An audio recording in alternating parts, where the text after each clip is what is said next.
Seja bem-vindo ao curso Introdução aos Inversores de Tensão da plataforma Mais FMG. Eu me chamo Lucas e sou o seu professor deste curso. Esta é a aula de número 4 e hoje vamos falar um pouco sobre inversores monofásicos ponte completa. Neste vídeo, inicialmente apresentaremos os aspectos construtivos do inversor monofásico ponte completa. Em seguida, analisaremos a sua operação com acionamentos bipolar e unipolar de cargas resistivas e RL. O inversor de tensão monofásico ponte completa, ele utiliza 4 transistores, 4 diodos em antiparalelo. Esses diodos, de forma análoga ao que foi mostrado no inversor meia ponte, são também chamados de diodos de freewheeling, ou os diodos roda livres, conduzirão sempre que houver a transferência de energia da carga, no caso aqui da saída CA, para a fonte de alimentação CC. Ao contrário do inversor meia ponte, não é obrigatório a utilização de um divisor de tensão com capacitores ou fontes simétricas em seu barramento CC. Cada transistor ou diodo, quando não estiver conduzindo,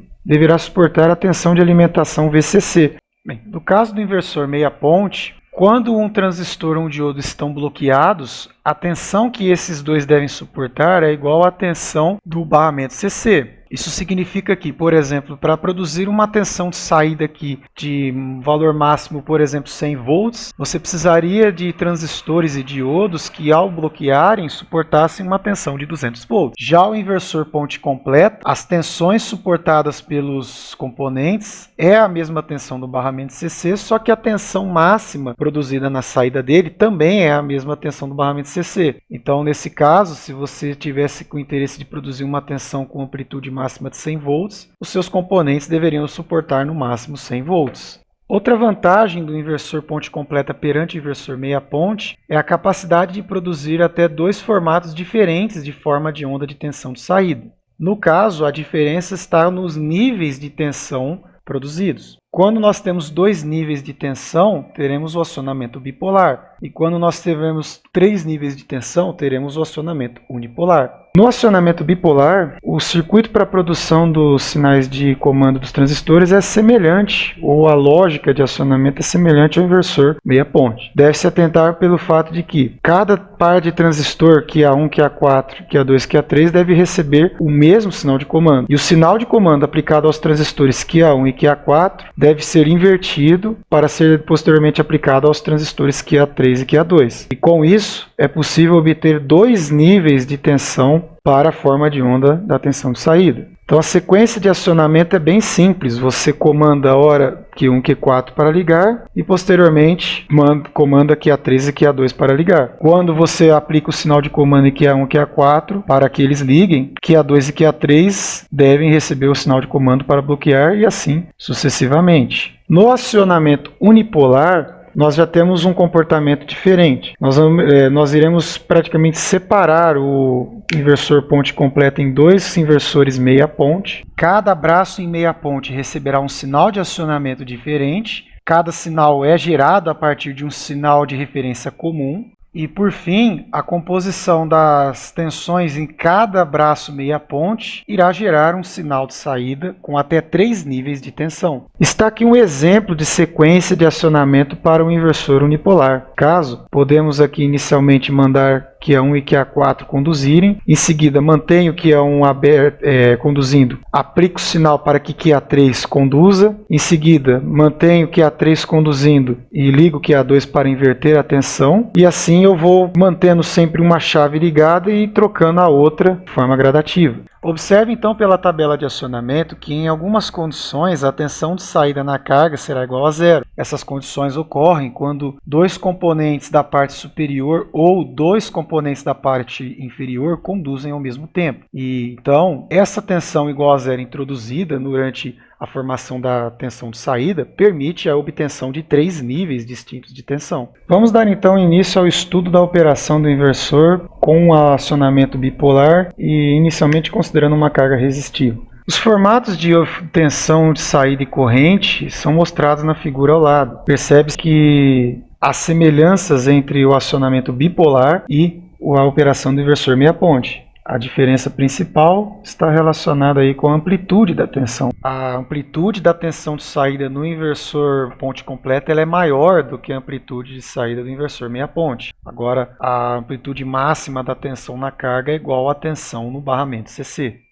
Durante a primeira etapa do acionamento bipolar, os transistores QA1 e QA4 recebem os sinais de comando SGA1 e SGA4 e entram em condução. Então, a tensão na carga V0 será igual à tensão do barramento CC e a corrente de saída na carga, que é a corrente I0, receberá o mesmo formato e o sentido dado pelos emissores de QA1 e QA4. E dessa forma, conectamos o barramento CC diretamente à carga. Na próxima etapa de operação, os sinais de comando são removidos de QA1 e QA4 e aplicados em SGA2 e SGA3. Nesse caso, QA3 e QA2 começam a conduzir e a tensão de saída V0 será igual a menos VCC, ou seja, QA3 e QA2 conectam a carga de forma invertida ao barramento CC. Como a carga é resistiva, a inversão de corrente e tensão é instantânea.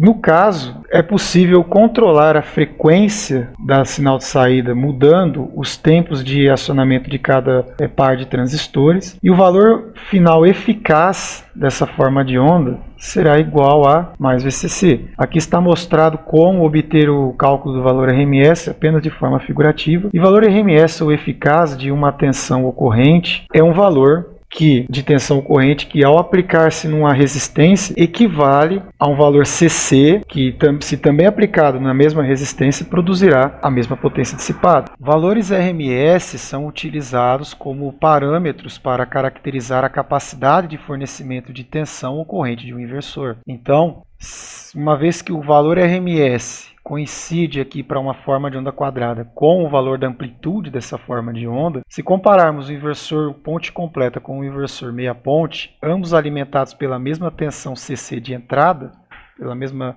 tensão conectada ao barramento CC, percebemos então que o inversor ponte completa tem a capacidade de fornecer mais potência e mais tensão RMS do que o inversor meia ponte. Agora, analisaremos a operação do inversor ponte completa com acionamento bipolar e uma carga RL conectada em sua saída. Inicialmente devemos nos lembrar que a relação entre corrente e tensão nessa carga não é linear, portanto, o formato de corrente será distinto do formato de tensão. E além disso, esse formato é afetado pela relação entre os valores LA e R, de indutância e resistência. Durante a primeira etapa de operação, os sinais SGA1 e SGA4 acionam os transistores QA1 e QA4 que entram em condução. Neste caso, a carga RL recebe a tensão do barramento CC, o que produz uma tensão de saída igual a VCC, e a corrente na carga I0 começa a aumentar até chegar em um valor IA máximo. Na próxima etapa de operação, os sinais de comando são removidos de SGA1 e SGA4 e aplicados em SGA2 e SGA3. Entretanto, apesar de os circuitos de gate driver estarem enviando o comando para QA3 e QA2 conduzirem,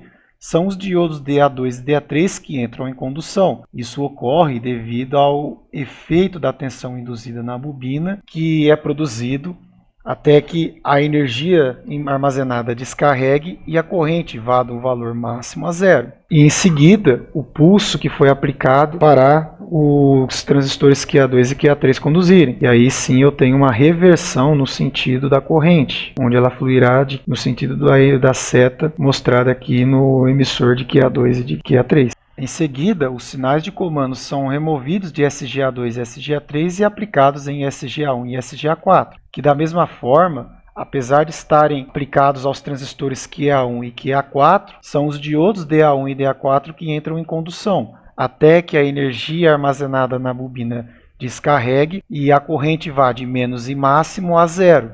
Com isso, completa-se um ciclo da tensão de saída V0, e assim são mostradas as 4 etapas de operação do acionamento bipolar com carga RL. Em seguida, estudaremos agora o acionamento unipolar, inicialmente com uma carga resistiva. O aspecto da forma de onda da tensão de saída tem 3 níveis e um formato muito mais próximo do senoidal do que os formatos de onda quadrado produzidos pelo acionamento bipolar ou pelo inversor meia-ponte. Durante a primeira etapa de operação, os sinais SGA1 e SGA4 são aplicados aos circuitos de gate driver de QA1 e QA4 que passam a entrar em condução. Então a tensão V0 na carga será igual à tensão do barramento CC, e é VCC, e o sentido da corrente I0 de saída é do emissor de QA1 para o emissor de QA4. Na próxima etapa de operação, o sinal de comando ele é removido de QA4 e aplicado em QA3, que devido ao comportamento resistivo da carga, tem a possibilidade já de entrar em condução, mas como não é possível haver a circulação de corrente no sentido oposto ao emissor de QA3, então a tensão na carga será igual a zero, bem como a corrente de saída I0. Em seguida, é posto o comando em SGA2 e SGA3 para que os transistores conduzam, o que fará a circulação da corrente ser no sentido oposto ao convencional adotado. Por sua vez, a tensão na carga assumirá um valor negativo. Em seguida, troca-se o sinal de SGA3 para SGA4, o que novamente desconecta a carga da tensão CC, gerando uma tensão igual a zero e uma corrente também igual a zero. Posteriormente, mantém-se o sinal em SGA4 e aplica-se em SGA1, fazendo com que a carga receba uma tensão igual a mais VCC. E agora, ao invés de manter o sinal em SGA1 e aplicar em SGA3, o sinal é mantido em SGA4 e aplicado em SGA2. Então observem que há duas etapas que produzem a tensão igual a zero e que possuem aí uma configuração distinta. Posteriormente é colocado o sinal para que QA3 e QA2 conduzam, o que gera uma tensão menos VCC na carga. E por fim, torna-se uma situação semelhante ao intervalo em T2, onde é analisado em T2, onde QA1 e QA3 fazem com que a carga seja desconectada da fonte de alimentação CC. E na última etapa de operação, voltamos aqui com QA1 e QA3 acionados, o que produz uma tensão igual a zero. E com isso, finalizamos as sequências de chaveamento. A cada 8 etapas de operação, então, temos 2 ciclos completos da forma de onda de tensão V0. O valor RMS da tensão V0 pode ser determinado em função dos períodos alfa, que são os períodos em que esta tensão permanece com valor igual a zero. Então, isso daqui mostra uma diferença em relação à ondulação bipolar, onde é possível aqui modificar o valor RMS através da inserção desses intervalos, uma tensão da carga valendo igual a zero. Agora, analisaremos a operação do inversor com acionamento unipolar e uma carga RL. A principal diferença do acionamento unipolar perante o bipolar é a introdução das etapas de operação onde a tensão de saída V0 é igual a zero. Essas etapas também afetam o formato da corrente da carga I0, que terão uma taxa ou um aspecto de descarga diferentes quando elas estão submetidas com uma tensão mais ou menos VCC. Então isso ajuda o formato da corrente na carga RL a tornar-se ainda mais próximo de um formato senoidal do que o que acontecia nos acionamentos bipolar ou no inversor meia-ponte. E isso mostra mais uma vez que esse tipo de acionamento é mais adequado para tentar produzir correntes mais próximas da senoide do que os formatos anteriores.